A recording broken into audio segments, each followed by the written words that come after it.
What's up, YouTube? Jay Lee here, another Northwest podcast. Today I'm doing a walking vlog. I'm outside, it's nighttime.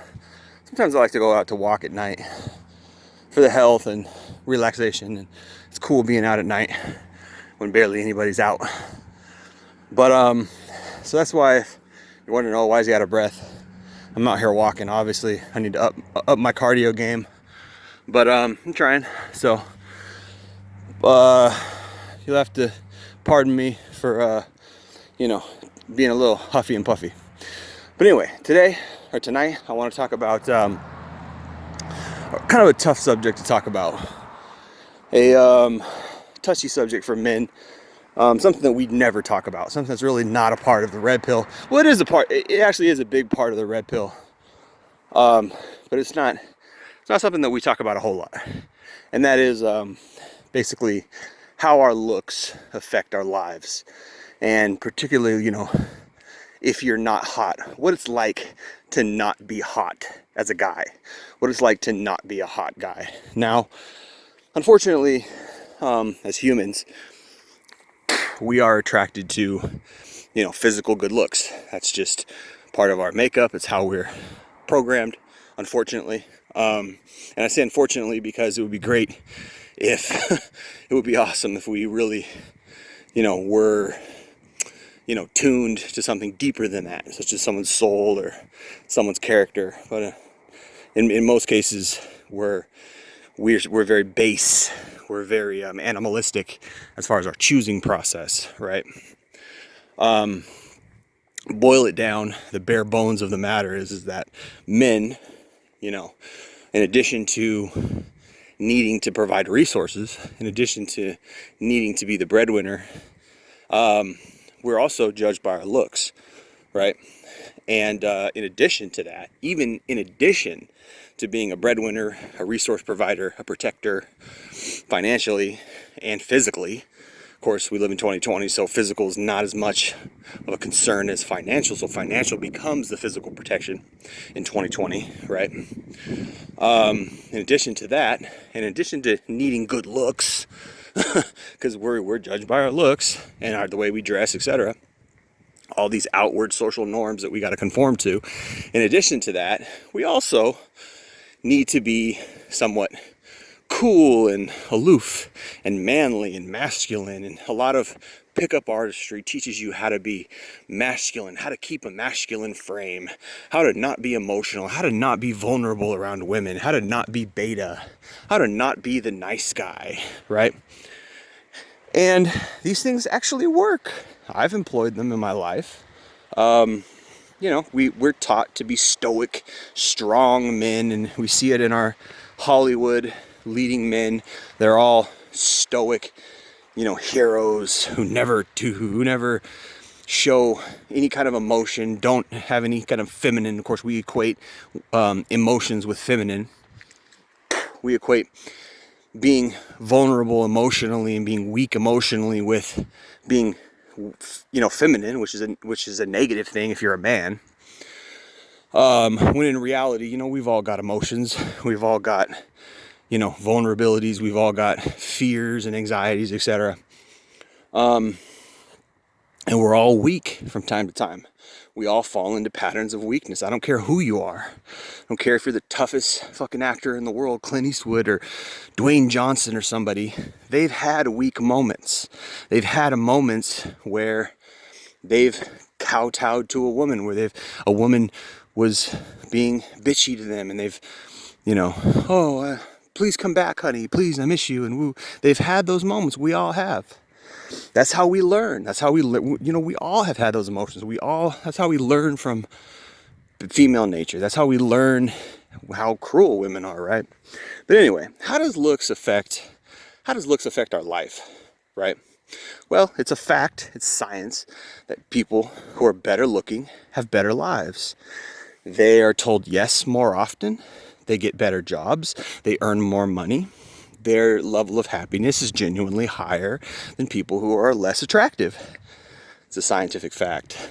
And it's an unfortunate part of life. It's just the way things are. So how does that affect us? What does it mean if you're not hot? What does that mean? Well, for me, I'm kind of borderline, right? I'm kind of borderline. I'd say between a 5 and a 6 in my personal assessment. Now, there's been times in my life where I've been in really good shape. There's been times in my life where I've ate really well and I would exude health, which is very important for men. If you're a MGTOW, you're going your own way, you're taking the red pill, etc. You want to be a stronger, more competent, better, have a better mentality, have stronger emotions, eat better and exercise. Eat plenty of fruits and vegetables, learn how to keep your gut healthy, learn how to exude health and energy through your physical frame, through the temple, which is your body, right? The temple of our soul, right? So learn how to do that. You make yourself more attractive. A 4 or a 5 can maybe up themselves to a 6 or a 7. So I think there was a time in my life where I was probably a 7, solid 7, maybe a 6.8. Never been above a 7. Never been above an 8. Never been in that territory. How do I know? I look at myself and I say, okay, I'm not a bad looking guy, but I'm also not a great looking guy. I'm maybe just an average looking guy, or at certain angles, I'm a good looking guy, or at certain angles, I'm an ugly guy. It just depends, because angles matter. This is why you'll have women doing the duck face and holding the camera up above their head and this angle that makes them look less fat or less. And this is why women put on makeup. Of course, we've all seen those before and after makeup pictures and tutorials, etc. When a woman, clearly a 3 or a 4, then she puts on makeup and she's a 7 or an 8, right? We've all seen that. That shit's unfair. That shit is lying. It's deception. It's just, but it is what it is. I prefer a woman who doesn't wear a lot of makeup. I like women who have the natural look, who are pretty and feminine and natural without makeup, because makeup to a good extent is a lie. It's deception. Well, as men, we can't do that. We can't put on makeup to lie and to deceive, because it doesn't look good on us. We look stupid. We look effeminate. People say we're gay if we wear makeup. It just doesn't really make us look better. It just makes us look dumb. I think guys used to wear makeup back in like the 1700s or some shit, and they looked silly. They were effeminate, and that was just the style back then. But today we can't do that.